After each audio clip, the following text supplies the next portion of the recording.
Hello students, welcome back to our channel. आज हम concept cities के बारे में डिस्कस करेंगे। सो कंसेप्ट सिटीज़ इस टॉपिक में हम बहुत सारे डिफरेंट कंसेप्ट सिटीज़, उनके प्लानर्स डिस्कस करेंगे। कुछ जो प्लानर्स ने जो बुक्स लिखे हुए हैं हम वो भी डिस्कस करेंगे। हर सिटीज़ में क्या की फीचर्स थे, उनके एडवांटेजेस हम डिस्कस करेंगे एंड उनके हम क्रिटिसिज्म भी डिस्कस करेंगे। अब इनमें गेट में आपके क्वेश्चंस कैसे फॉर्म हो सकते हैं, आपके multiple correct answer types question form हो सकता है, जिसके लिए एडवांटेजेस आपके मल्टीपल आंसर्स हो सकते हैं। एडवांटेजेस में मल्टीपल करेक्ट आंसर्स आपके आ सकते हैं। कुछ क्रिटिसिज्म में भी ऐसे ही क्वेश्चंस फॉर्म हो सकते हैं। कभी आपके बुक्स एंड ऑथर्स में भी कुछ क्वेश्चंस यहाँ से आ सकते हैं। सिटीज़ एंड प्लानर्स में भी कुछ क्वेश्चंस यहाँ से आ सकते हैं। कुछ इनडायरेक्ट क्वेश्चंस भी आ सकते हैं। Suppose this architect has also planned also given the concept of garden city and is the author of the book, and book नीचे हो सकती है ऐसा कुछ या रिवर्स। सो इस पर्टिकुलर पीपीटी या इस पर्टिकुलर लेक्चर का हर एक पॉइंट आपके गेट के प्रेपरेशन के लिए काफ़ी इंपॉर्टेंट है। So let's get into it.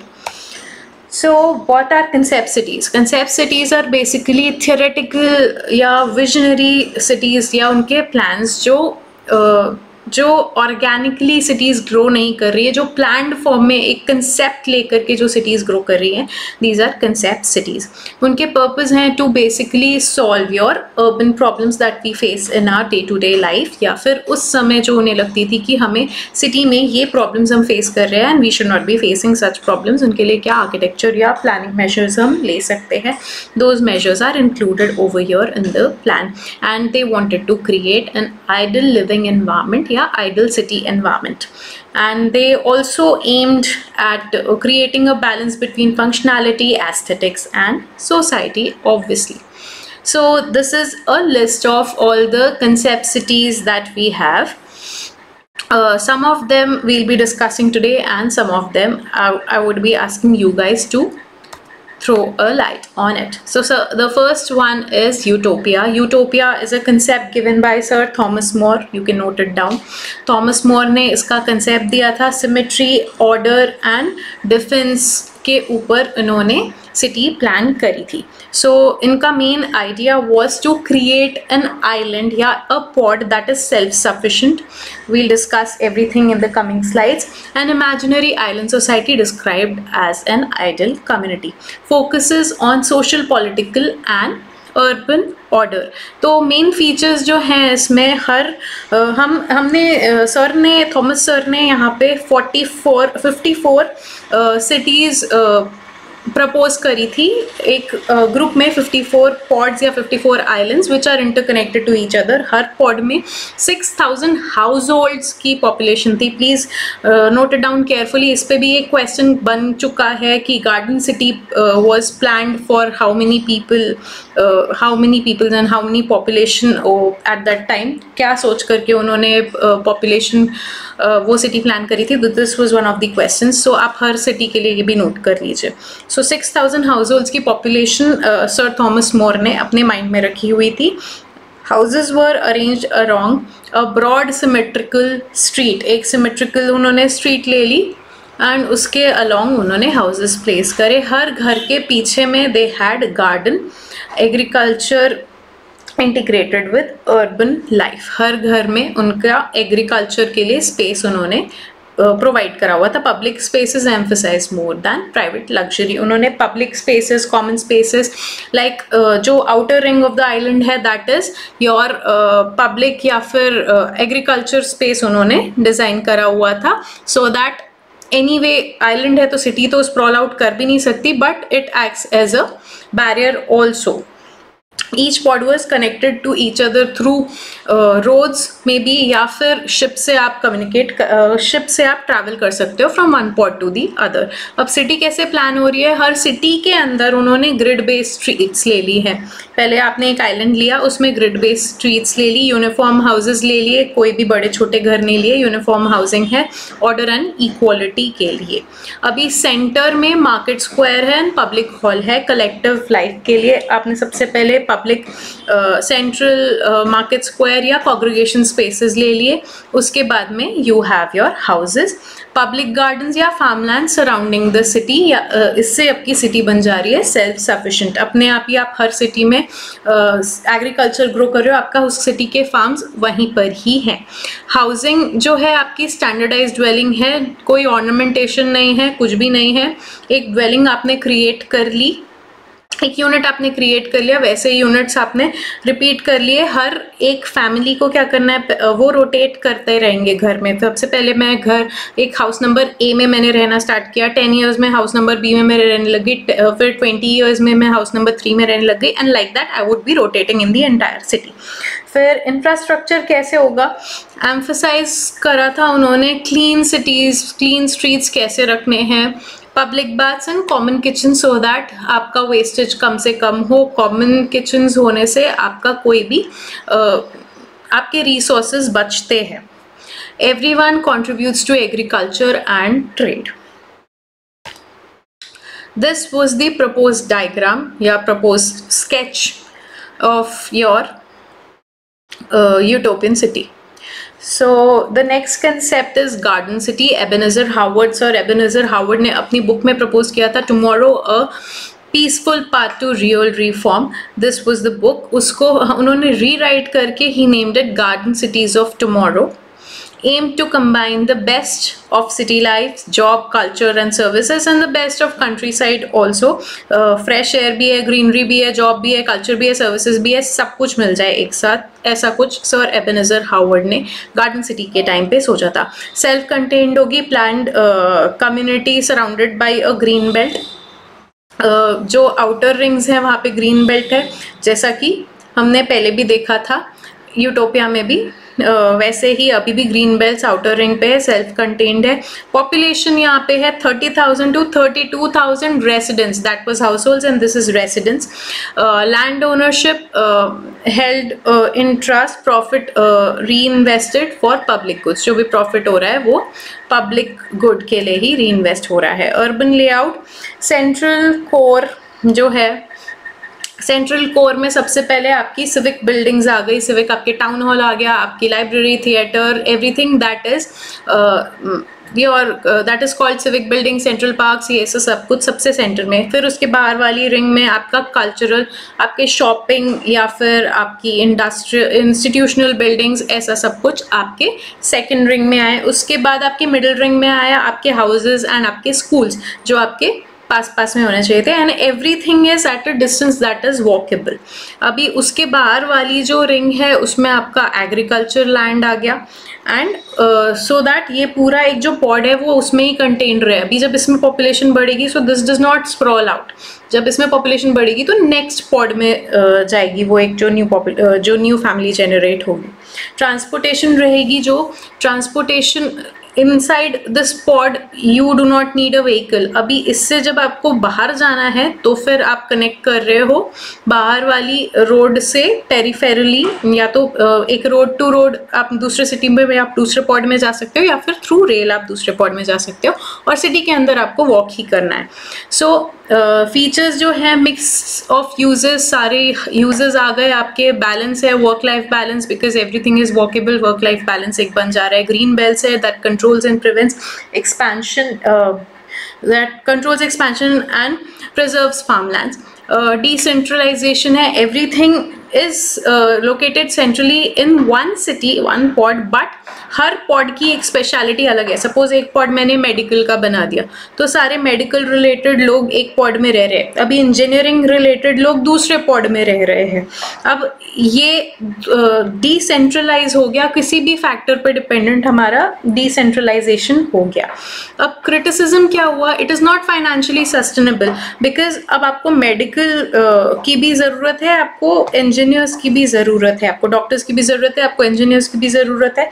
सो आप अपने आप में सस्टेन्ड नहीं है. ये एक पॉड इंटरडिपेंडेंट है, दूसरे पॉड पे डिपेंडेंट है.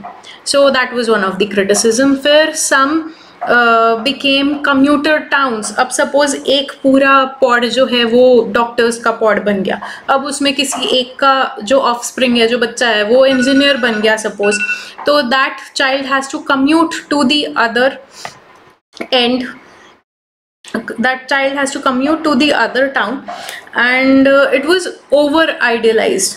इतना ज़्यादा आइडियल कंडीशन क्रिएट नहीं करी जा सकती, difficult to scale in modern mega cities. the diagram that you see in your left is the diagram proposed by Sir Ebenezer Howard in his book, and right में जो है that shows the connectivity of two cities, कैसे connect हो रहे हैं एक दूसरे से। So yeah, Letchworth and Welwyn are two examples of garden city concept। Linear city was designed by Surya Y Mata। Surya Y Mata ने linear city design करा था। He proposed कि आप एक central में एक spine ले लो, spine should be your transport spine, it can be a tram, it can be your highway, it can be your train। अब उसके along, उस axis के along दोनों तरफ में you have your residential area and then you have your commercial and your green zone, and बीच में आप उसमें industrial zones put कर सकते हो। अब इसमें the goal was to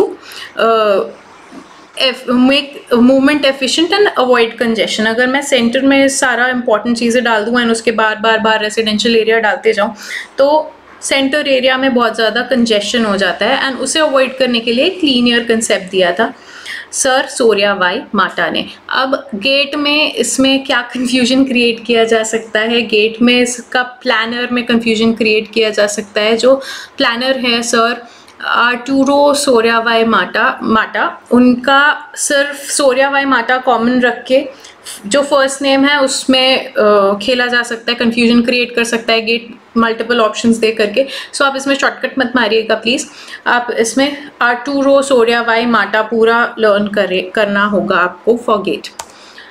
so it was a reaction against overcrowded या congested concentric cities like Paris। Paris is planned around the your Eiffel Tower, and Eiffel Tower के आसपास वो रेडियली वो सिटी एक्सपैंड करती है। the way we have हमारा Delhi is also somehow radial only, and Madrid, इन ये बहुत congested cities होती जा रही थी, इसीलिए सूर्या वाई माटा ने लीनियर सिटी का कंसेप्ट दिया था। And he said the line is the future of the city, please note this down, the line is the future of the city is given by Soria y Mata, Arturo Soria y Mata. So the key principles were unlimited expansion, आप कितना भी expand कर सकते हो, linear city है उसका आगे आप ट्रैक्स एक्सपैंड करते जाओ एंड आपकी ट्रेन लाइन या ट्राम लाइन आपकी चलती जा रही है, उतनी ही सिटी बढ़ती जाएगी। नो ओवरक्राउडेड सेंटर पॉइंट, कुछ भी एक सेंटर पे ओवरक्राउडिंग नहीं हो रही है। एक्सेसिबल टू एवरीबडी, एक्सेसिबिलिटी बहुत अच्छी है बिकॉज लीनियरली चल रहा है। Integration of city and country side, दोनों भी इंटीग्रेटेड है, आपकी ट्रैक्स के पास आपकी सिटी लाइफ है एंड दूसरी तरफ आपके जो कमर्शियल एंड ग्रीन लैंड्स है, that creates a countryside. Now जो ये सेंट्रल स्पाइन है, central spine is a main transportation route, as I already said, train, trams या हाईवेज कुछ भी हो सकता है। This forms the backbone of your city. फिर उसके बाद आता है योर कमर्शियल या residential area, they are placed on both sides of the spine. फिर houses, offices, school, shops arrange in bands. उसके बाद में जो नेक्स्ट बैंड जो आ रहा है that is of green belt and agriculture. Beyond the residential strip 1 open space, farmlands and natural zones, ये हमने दिए हुए हैं। Ensures continuous access to greenery, ऐसा नहीं है कि कुछ घरों को अच्छा ग्रीनरी मिल रही है, कुछ घरों को नहीं मिल रही है। आपका पूरा एक रेसिडेंशियल बैंड है, उसके पीछे पूरा ग्रीन बैंड है, तो आप सबको क्लियर एक ग्रीन पैच मिल रहा है। आफ्टर दिस उन्होंने पॉड्स बनाए, किसी बीच में कुछ सेक्शन है जो इंडस्ट्रियल एरिया बन रहे हैं, इंडस्ट्री के लिए रेसिडेंस के बीच में ही वो zones देते जा रहे हैं, located at specific intervals along the linear axis and not concentrated in one spot, connected by the same transport corridor। same transport corridor के along आपका रेजिडेंस चलता जा रहा है एंड बीच में यू हैव अ जोन जो इंडस्ट्रियल एरिया का आया, फिर आपका रेजिडेंस कंटिन्यू हो गया। एडवांटेजेस अब इसमें क्या थे, सेंटर पे ओवर पॉपुलेशन हमने अवॉइड कर ली, इंफ्रास्ट्रक्चर प्रोवाइडिंग बहुत सिंपल हो गया, बिकॉज आपको पाइपलाइन डालना है, आपको इलेक्ट्रिसिटी डालना है, आपको पब्लिक ट्रांसपोर्ट को इम्प्रूव करना है, तो सब कुछ एक लाइन पे ही आपको एक्सपैंड करना है, आपको ग्रिड या वेब कुछ भी नहीं बनाना है। ईजी टू एक्सटेंड हो गया, आप सिर्फ आपको ट्रैक एक्सटेंड करते जाना है एंड आपकी रेल लाइन आगे बढ़ गई एंड आपका सिटी भी एक्सपैंड करती गई इन वन डायरेक्शन ओनली। आपका कम्यूट टाइम रिड्यूस हो गया। अब सपोज आपको दिल्ली में कहीं जाना है, आपको कई बार क्या होगा, आपको ग्रीन लाइन से आना पड़ेगा at a particular station and then you will have to change your line, probably आपको ब्लू, येलो, वॉयलेट जो भी, उस दूसरे लाइन को आपको दूसरी मेट्रो एक लेनी पड़ेगी and then you go in the different direction. अब सिर्फ मेरी अगर लीनियर सिटी है तो मुझे एक ही मोड ऑफ कम्युनिकेशन में कुछ भी चेंज नहीं करना पड़ रहा है and I am saving a lot of time that way. Now the criticism comes out because ये बहुत ज़्यादा रिजिड है, doesn't adapt well to natural landscape. Suppose अब मेरा लीनियर सिटी चलती जा रही है एंड सडनली वहाँ पर एक लेक आ गया बड़ा सा, अब मैं लीनियरली एक्सपैंड ही नहीं कर सकती और मैं साइड्स में भी नहीं जा सकती। सो एक मुझे हर्डल वहाँ पे आ गया। रिस्क ऑफ मोनोटनी, बहुत मोनोटनस हो जा रही है। एक सिटी फैब्रिक होता है that is very colourful, very vibrant, very affluent, very hustle bustle, सब चलता रहता है सिटी में, बट बहुत मोनोटनस है, बहुत प्रिडिक्टेबल है। घर चलते जा रहे, रेसिडेंसेस चलते जा रहे हैं and then you have your industry, फिर आ गया रेसिडेंस चलते जा रहे हैं। आप लेन में चल रहे हो तो आपको कुछ भी नया नहीं दिख रहा है, आपको एक मोनोटनी ही दिखती जा रही है। Assumes linear transport efficiency, but in reality multiple routes and intersections are needed. जो हमने डिस्कस किया था कि हमारा टाइम सेविंग हो रहा था कम्यूटिंग में, बिकॉज हमारा लीनियर ट्रांसपोर्ट है, तो वो एफिशिएंसी नहीं आ रही है यहाँ पे, बिकॉज आपको मल्टीपल रूट्स की ज़रूरत होती है अलग अलग जगह जाने के लिए। आप एक ही रूट पे डिपेंडेंट हो ही नहीं सकते, it is not possible. Now comes the concept of Broadacre City. Broadacre City Sir F.L. Wright ने डिज़ाइन करी थी and since as the name suggests हर घर को एक एकड़ का लैंड दिया गया था। We'll discuss it. Proposed by Sir F.L. Wright in 1932, published in The Disappearing Cities. ये आप प्लीज़ नोट डाउन कर लीजिए, The Disappearing Cities। इसमें Broadacre City के बारे में डिस्कस किया गया है। Later presented as a 12 feet square scale model. It was in his vision of American urbanism in the age of automobiles, individualism and democracy. So core idea क्या था? Decentralization to extreme. हर चीज़ को decentralize करना है extreme में। हर घर को एक एकड़ का लैंड दे दो आप, her and every house is self sufficient. वो अपना खुद का फूड भी बनाएगा, खुद का लैंड भी है, खुद का घर भी है, सब कुछ एक एकड़ के लैंड में हर इंडिविजुअल अपने आप से थोड़ा थोड़ा कर रहा है। No high rise buildings, no density centres, spread out population है, each family is self reliant with land for food, home and work. हर कुछ अपने एक एकड़ में वो फैमिली कर ले रही है। Based on American values of freedom, independence and mobility, nobody is dependent on the other person. Now structure कैसा है? Broadacre city is essentially a grid of एकड़ प्लॉट्स। एक एक एकड़ के एक प्लॉट का ग्रिड बनाया उन्होंने, stitch together with modern transport के हेल्प से उन्होंने एक दूसरे को कनेक्ट कर लिया। रेसिडेंशियल प्लॉट है, ईच हाउस होल्ड गेट्स 1 एकड़ for house plus garden plus small farming. Transportation हो रहा है, ऑटोमोबाइल डिपेंडेंट सिटी है, यहाँ पे वॉकेबल कुछ भी नहीं है, अनलाइक गार्डन सिटी कंसेप्ट यहाँ पे कुछ भी वॉकेबल नहीं है। वाइड हाईवेज बनाए उन्होंने, कॉमन एयरपोर्ट्स भी बनाया जहाँ उन्होंने सोचा कि प्राइवेट प्लेन्स हम पार्क करेंगे, helicopters and private planes at local airports वहाँ पे पार्क हो जाएंगे। नाउ वर्क स्पेसेस जो है, स्मॉल वर्कशॉप्स, फार्म्स और हाउस बेस्ड इंडस्ट्रीज रहने वाली है। ऑफिसेज नहीं होंगे कहीं पे भी, इनके जो भी घर होंगे वहीं पे वो छोटे मोटे काम करेंगे, कॉटेज इंडस्ट्रीज या वर्कशॉप्स या ऐसा कुछ वो अपने ही घरों में सस्टेन करेंगे। Small some larger facilities scattered सम बड़े बड़े फैक्ट्रीज या कुछ ऐसे ऑफिसेस, कुछ जो इम्पोर्टेंट है, जो चीज़ें घर पे नहीं हो सकती वैसी चीज़ें वो कॉमन एक एरिया में उन्होंने सेग्रीगेट करके बना दिया. Civic and cultural buildings, library, schools, theatres placed sparsely. This is self explanatory. Sparsely उन्होंने दूर दूर कहीं पे सिविक बिल्डिंग्स या कॉमन बिल्डिंग्स को प्लेस किया. Agriculture was integral, woven into residential fabric and not separated. Agriculture brand अब तक हम देख रहे थे सब जगह सेपरेट हो रहा था, बट अब ये रेसिडेंशियल फैब्रिक में ही वोवन है. की प्रिंसिपल्स क्या है? एंटी सिटी कंसेप्ट है, कोई डेंस अर्बन कोर नहीं है, no traditional downtown, nothing like that. Traditionally जो हम कोर पे एक जगह हमारी पॉपुलेशन गैदर हो जाती है वैसा कुछ भी नहीं है. सब अपने अपने घरों में सेल्फ सफिशिएंट हैं. Self sufficiency, each household produces part of its food. हर कोई अपना अपना फूड का कुछ पार्ट अपने घर में प्रोड्यूस कर रहा है, कुछ तो ऑब्वियसली आपको लेना ही पड़ेगा बाहर से. मोबिलिटी है, design for car age, unlike Howard's walkable garden city. Democracy of land, everybody gets land. Land is a right. Integration with nature, spread across the landscape and not against it. Landscape के along ही ये पूरा fabric जो residence है वो spread किया हुआ है. हमें green patch अलग से नहीं बनाना है. Green and residential area are interwoven. Now इसके एडवांटेजेस क्या है? Predicts the rise of suburban living. Suburban living क्या होती है? ना ही अर्बन है ना ही सबअर्ब है, बट एक मिक्स है. सिंगल फैमिली है, उस हर एक फैमिली की इंडिविजुअलिटी है, हर किसी के पास अपना ही घर है, अपना ही गार्डन है, सब कुछ अपना भी है, and they are running it individually.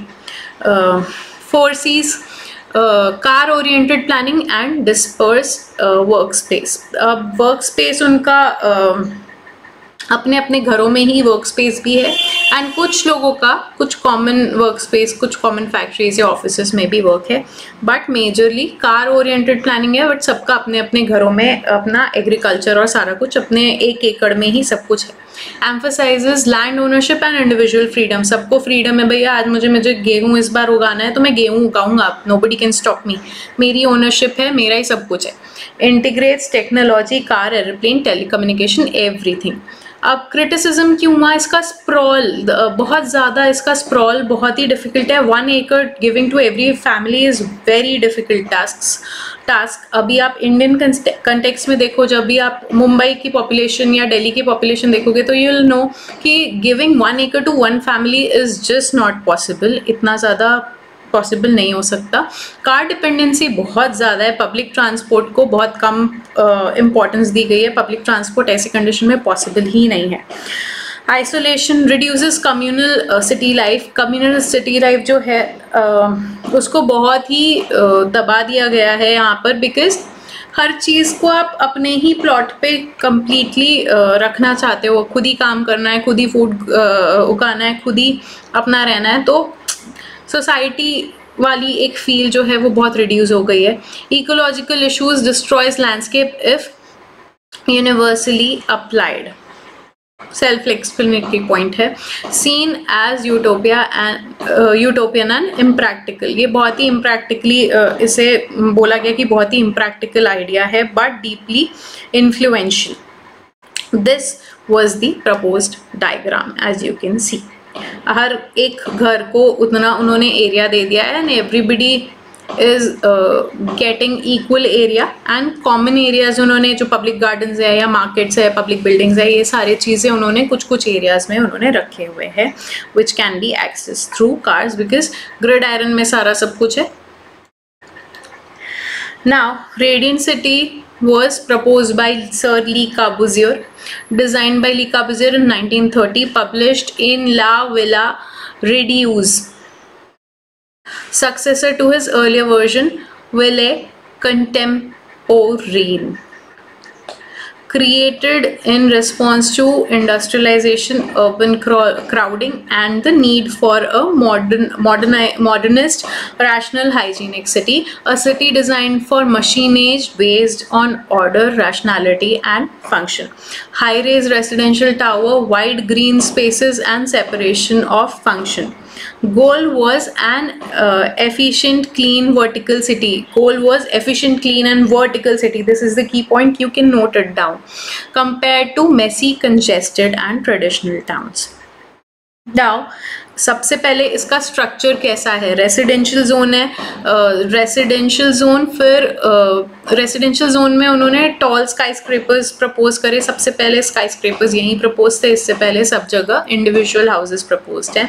Sky scrapers, towers in the park with glass facades placed in a cross shape के फॉर्म में उन्होंने प्लेस किया था for maximum sunlight and ventilation, surrounded by green open spaces and no overcrowding. We'll see that in the diagram coming in the proceeding slides. Zoning principle इनके क्या होते थे? Functional segregation होता था, हाउसिंग होती थी, टावर्स इन green areas में उनके हाउसेज होते थे, वर्क्स होते थे, ऑफिसेज की भी अलग स्काई स्क्रेपर बिल्डिंग्स होती थी, office sky scrapers in business core होती थी उनकी. फिर इंडस्ट्री होती थी. इंडस्ट्री का भी एक अलग उन्होंने जोन बनाया, कनेक्टेड बाय एफिशिएंट ट्रांसपोर्ट. फिर लेजर का उन्होंने एक अलग जोन बनाया, जैसे कि हमारे सिटीज़ में आजकल वो जोनिंग दिखती है. फिर ट्रांसपोर्ट सिस्टम डिपेंडेंट था of course. Wide multi lane highways for car, elevated pedestrian walkway separating cars and people,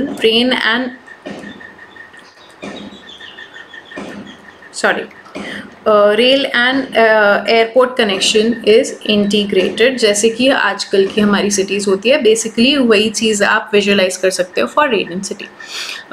functional segregation कैसे था? Living, working and recreational culture are strictly separated. सब लैंड यूजेस मिक्स नहीं होने थे. Vertical living थी. सबसे पहले वर्टिकल लिविंग यहीं पे प्रपोज थी. डेंस पॉपुलेशन भी हम केटर कर सकते थे, क्योंकि अब तक के जितने भी प्रपोजल्स थे वहाँ डेंस पॉपुलेशन को हैंडल ही नहीं कर पाता था कोई भी. Population in high rise towers but with lots of greens below. Green spaces थे 85%. ओपन ग्रीन स्पेसेस उन्होंने छोड़े. ओनली 15% को बिल्टअप एरिया दिया. बिल्टअप एरिया लेकर के 15% को हाई राइज में उन्होंने रख लिया. फिर सनलाइट, स्पेसेस, वेंटिलेशन, हर चीज़ को उन्होंने बहुत अच्छे से केटर किया था. ली कॉर्बूसियर्स 3 essential for modern living were sunlight, spaces and vegetation. Please note this down. Order and geometry, highly symmetrical grid like rigid design. Now advantages क्या थे इनके? Anticipated modern high-rise urbanism. Modern high rise urbanism को उन्होंने अच्छे से समझा था and incorporate करा था. Prioritized sunlight, ventilation and hygiene, very important. Pioneered zoning and functional clarity. जो फंक्शनल एंड जोनिंग क्लैरिटी थी उसका पायनियर है. Inspired later housing projects world wide.